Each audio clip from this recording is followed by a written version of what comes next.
कोल्हापूरच्या येळवडे गावामध्ये सगळं अगदी शांत चाललं होतं. स्मशानभूमीत विधी सुरू होता. लोक शांत बसले होते आणि सगळ्यांचे लक्ष एका गोष्टीकडे, कावळा कधी शिवणार. कावळा शिवला, पण आग्या मोहळाला आणि पुढच्या 30 मिनिटात गावात असा गोंधळ झाला की लोकांना पळायलाही वेळ मिळाला नाही. नमस्कार, मी भागवत सुधाकर पांचाळ आणि तुम्ही पाहत आहात भागवत पांचाळ टॉक्स. येळवडे येथील स्मशानभूमीत बुधवारी सकाळी 10 वाजण्याच्या सुमारास ही घटना घडली. वसंत पाटील नावाच्या एका ग्रामस्थाच्या निधनानंतर त्याच्या अस्थींचे विसर्जन आणि 3ऱ्या दिवसाचा विधी करण्यासाठी सुमारे 200हून अधिक नातेवाईक आणि ग्रामस्थ एकत्र जमले. हिंदू धर्मातील पारंपरिक रीतीनुसार नैवेद्य दाखवून कावळ्यांची वाट पाहण्याचा विधी सुरू होता. स्मशानभूमीच्या परिसरात असलेल्या एका उंच नारळाच्या झाडावर आग्या जातीच्या मधमाशांचे एक मोठे पोळे होते. कावळ्यांचा थवा जेव्हा नैवेद्यासाठी खाली उतरत होता तेव्हा एका कावळ्याचा पंख किंवा धडक त्या नारळाच्या झाडावर पोळ्याला लागली.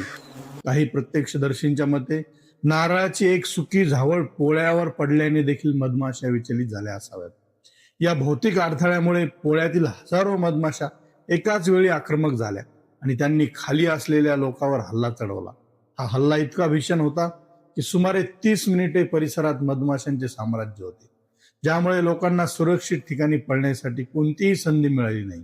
राधानगरी तालुका हा पश्चिम घाटाच्या कुशीत वसलेल्या असल्याने येथे जैवविविधता मोठ्या प्रमाणावर आढळते.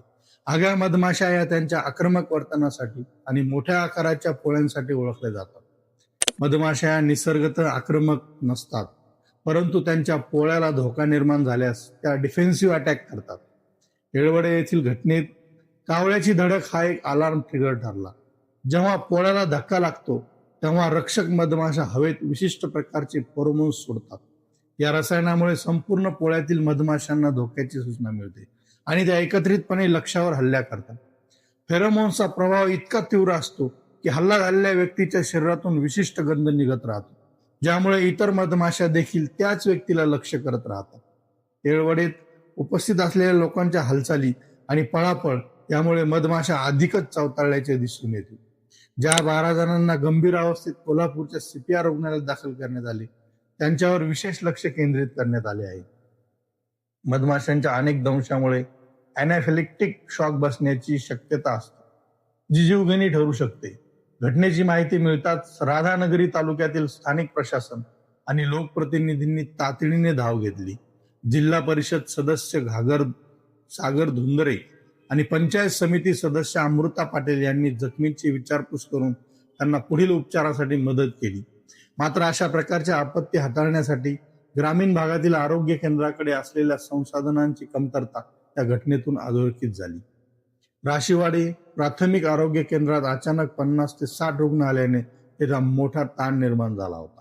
सुदैवाने 108 आणि 102 या मोफत रुग्णवाहिका सेवा उपलब्ध असल्याने गंभीर रुग्णांना वेळीच कोल्हापूरला हलवता आले. राधानगरी तालुक्यातील येळवडे येथील मधमाशांचा हल्ला हा नैसर्गिक आणि मानवी घटकांच्या मिश्रणाचा परिणाम होता.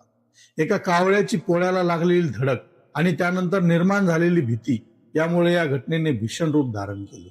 100हून अधिक लोक गंभीर होणे ही एक धोक्याची घंटा असून आगामी उन्हाळ्यात अशा घटनांची पुनरावृत्ती टाळण्यासाठी प्रशासनाने ठोस पावले उचलायला हवीत. येळवडे घटनेने हे सिद्ध केले आहे की वन्यजीवांचे अधिवास आणि मानवी वस्त्या यामधील अंतर कमी होत असताना संघर्षाची शक्यता वाढत आहे. मधमाशांच्या पोळ्यांना नष्ट न करता त्यांना सुरक्षितपणे स्थलांतरित करण्याच्या तंत्रज्ञानाचा वापर करणे हाच दीर्घकालीन उपाय आहे. जखमी रुग्णांच्या उपचाराची जबाबदारी प्रशासनाने घेतली असली तरी भविष्यात अशी घटना घडू नयेत म्हणून लोकजागृती आणि आपत्कालीन नियोजनांची गरज आहे. CPR रुग्णालयात उपचार घेत असलेल्या 12 गंभीर रुग्णांची स्थिती स्थिर असली तरी त्यांना दीर्घकालीन निरीक्षणाची गरज भासू शकते. कोल्हापूर जिल्ह्याने या घटनेतून धडा घेऊन अटॅक रिस्पॉन्स प्लॅन तयार करणे ही काळाची गरज आहे.